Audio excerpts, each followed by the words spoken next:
Hey guys, if you like our video, then hit the like buttons, share this with your friends in WhatsApp, FB, Insta, and subscribe our channel and hit bell icon to never miss another update. Thank you. Okay, hi guys. This is Chirag from Sarjanand Educational Zone.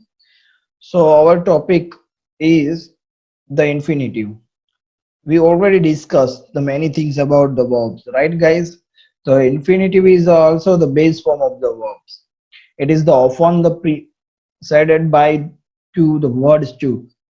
अभी जो infinitive की बात करते हैं वो infinitive के साथ always क्या होगा, to होगा, right? तो infinitive often they appear the after other verb, दूसरा कोई verb होगा उसके बाद क्या होगा, to होगा और एक verb होगा.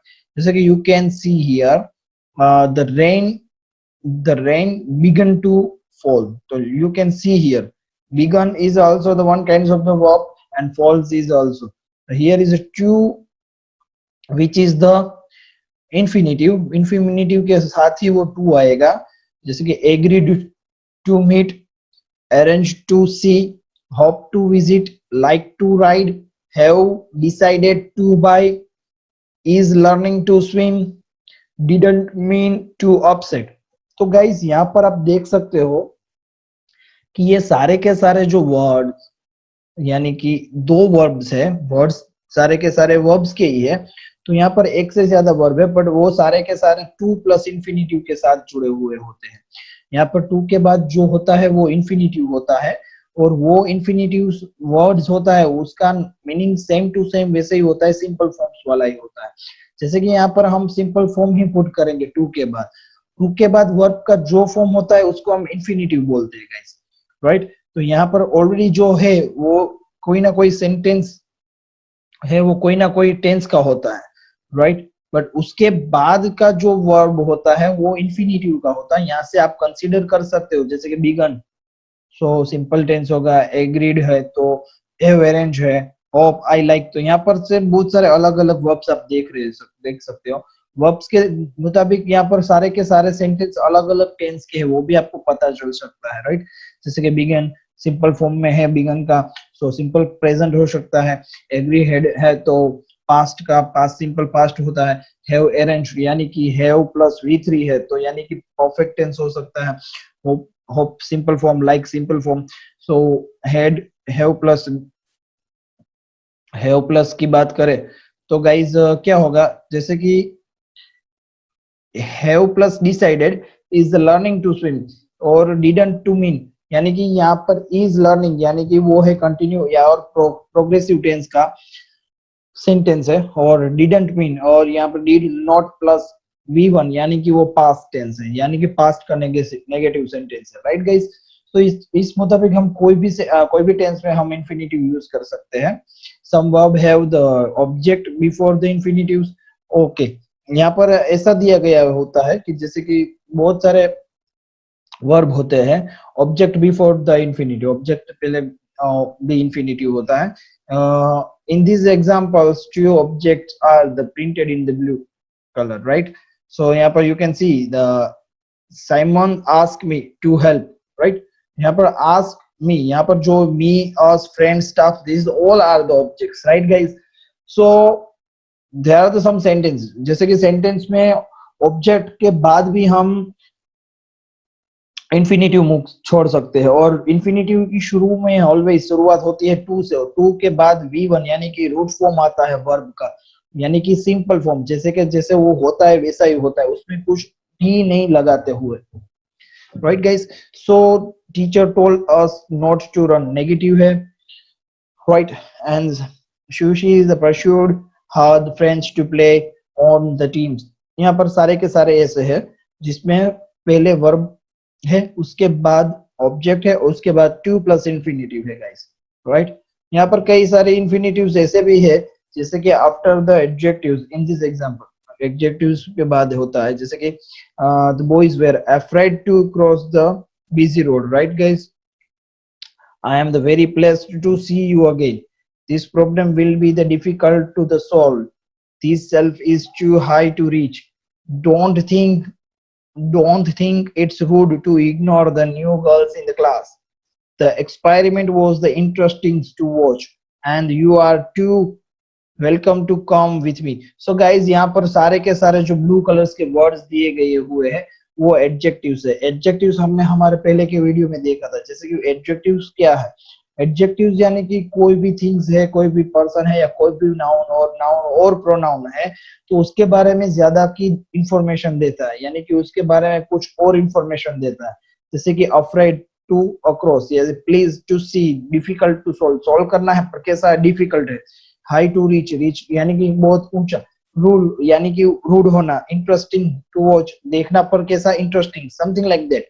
तो कोई भी नाउन और प्रोनाउन के साथ वो हो सकता है और वो उसके बारे में ज्यादा इंफॉर्मेशन देता है, तो उसे एडजेक्टिव्स कहते हैं. तो एडजेक्टिव्स के बाद भी हो सकता है गाइस इस तरीके से, right guys, two plus infinitive. So you can also use the infinitive after some noun. Nouns के बाद भी होता है और pronoun. Nouns की बात की तो noun यानी कि naming words, और pronoun यानी कि नाम के पीछे जो words use करते हैं उसको हम क्या कहेंगे, naming pronoun, right? name की जगह हम use करेंगे उसको. Take a book यानी कि book यानी कि noun हुआ, और यहाँ पर to read noun के बाद भी है, pronoun के की बात है, देख सकते हो 2 plus V1. यहाँ पर I found for a taxi to take us to airports. Has the everyone got the something to drink? I have got lots of the nice clothes to wear. Find a space on the floor to sit. यहाँ पर आप देख सकते हो सारे के सारे जो ब्लू कलर्स के वर्ड्स है गाइस वो है नाउन और प्रोनाउन, राइट गाइस. उसके बाद टू प्लस इंफिनिटिव वाला यानी कि वर्ब है वो टू प्लस इंफिनिटिव कहा जाता है. उसके बाद यहाँ पर एक और टॉपिक है infinitive. Sometimes follow the words like how, what, which and where. My brother is the learning how to cook, right. जैसे कि how to cook, which to choose, what to say, where to hang. इस प्रकार भी बहुत सारे words है. उसके बाद भी टू प्लस इन्फिनिटिव छोड़ा जाता है, राइट गाइस. तो इस तरीके से कोई भी वर्ड्स के पीछे टू प्लस वर्ब आता है उसे हम इन्फिनिटिव ही कहेंगे. और ब्लैंक्स में जब आपको ब्रैकेट में कोई भी वर्ब दिया गया होता है और उसके बाद आपको क्या गया होता है गाइस, जैसे कि टू ब्लैंक्स और टू प्लस वर्ब दिया गया होता है तो भी आपको समझना चाहिए कि वो ऐसे बहुत सारे वर्ब्स होते हैं उसके बाद सेंटेंस में आपको ब्लैंक्स दिया गया होता है तो आपको टू प्लस V1 यानी कि रूट फॉर्म छोड़ना है. और उसका मतलब यही होता है कि ये इन्फिनिटिव के रूप में यहाँ पर लिखा जाता है.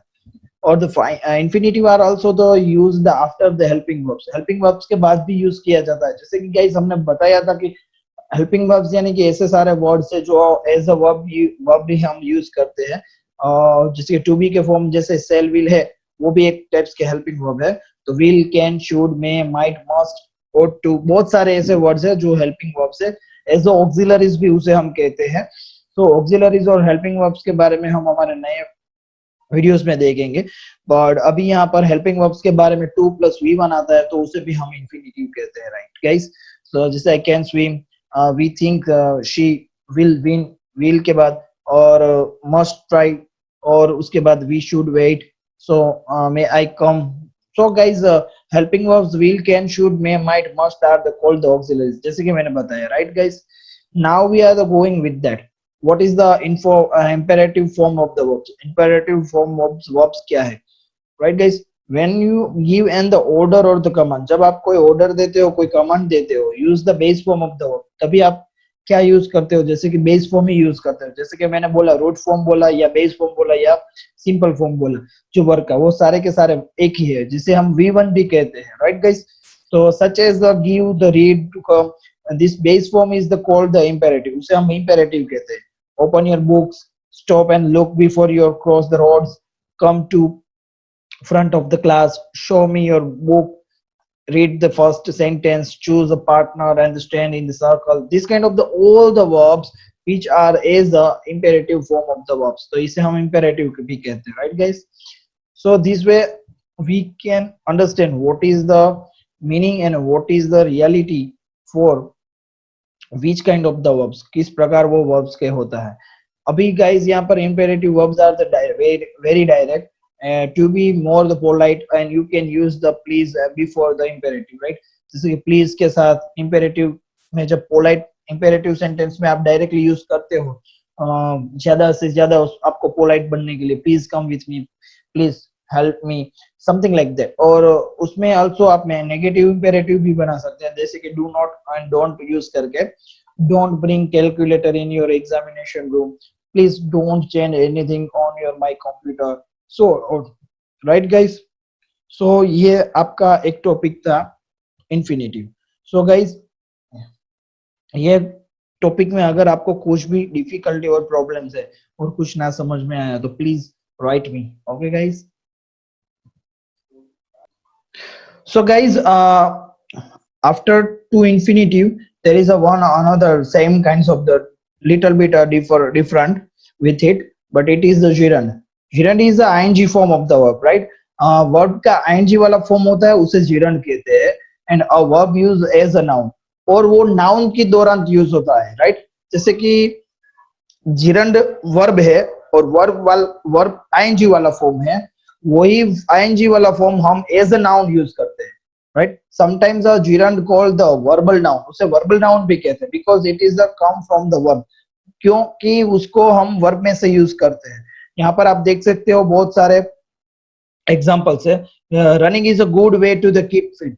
रनिंग यानी कि एक्चुअली रनिंग क्या है, रनिंग क्या मतलब यानी कि ये रन प्लस आईएनजी फॉर्म है, यानी कि रनिंग का मतलब जनरली हम वर्ब के दौरान यूज करते हैं तो दौड़ना, उसकी दौड़ने की एक्सरसाइज यानी उसकी दौड़ने की एक्शन है वो चालू होती है. बट यहाँ पर रनिंग को ही हमने एज अ सब्जेक्ट ले लिया है, एज अ नाउन ले लिया है, यानी कि नाम के दौरान ले लिया है. यानी कि दौड़ना है वो सबसे अच्छा वे है फिट रहने के लिए, right? Sushan is a very good at drawing. तो यहाँ पर भी आपने देखा तो as drawing, at drawing. He loves the dancing and singing. Dancing and singing दोनों noun के दौरान पर हमने ले लिया है, right? Tried the selling. I don't like the watching TV and enjoying the visiting. तो यहाँ पर आप जो भी words देखते हो जैसे कि visiting, watching, drawing, singing, तो वो सारे के सारे gerund है.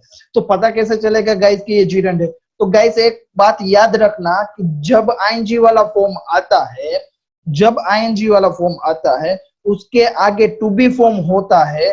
टू बी फॉर्म यानी कि am is are, was were और शेल बी, ये सारे के सारे अलग अलग टेंस के टू बी फॉर्म है, जैसे हमने पहले वीडियो में बताया था. अगर वो होगा तो ये वर्ब का फॉर्म होगा another they are the gerund. अगर उसके आगे ऐसे कोई टू बी फॉर्म नहीं होगा तो वो gerund होगा. गाइस नोट इट, gerund यानी कि ING form of the verbs, यानी कि वो as a noun, as a नाम यूज करेंगे. और गाइस उसके आगे टू बी का फॉर्म नहीं हुआ तो ये gerund हुआ. Okay guys, got it? तो आप देख सकते हैं यहाँ पर उसकी एक्सरसाइज. यहाँ पर बहुत सारे अनदर भी है. सम gerund can be used in front of the other noun, जैसे कि अदर नाउन लाइक एडजेक्टिव्स के दौरान भी हम यूज कर सकते हैं. Washing machine, right? Washing machine यहाँ पर यानी कि वॉशिंग है मशीन, तो वॉशिंग का मतलब धो रहा होता है. So a machine that does the washing. Shopping bag from the carrying your purchase. Walking boards यानी कि boot you are wear for the walking into the countryside, right? And the gardening clothes you wear for the gardening. So this all kinds of the verbs with the ing forms, right? उसके साथ ing है तो वो सारे के सारे gerund है. gerund यानी कि verb का इस्तेमाल करना ing form वाला as a noun, उसको noun के form में उसका इस्तेमाल करना. Okay guys, so this is our topic gerund, and here we are the stop. And in both topic you have any kinds of the query, then write me, and is there is any kind of the suggestion, so please note me. This is Chirag from the Surgeon and Education. Okay guys, see you. Hope stay home and be healthy.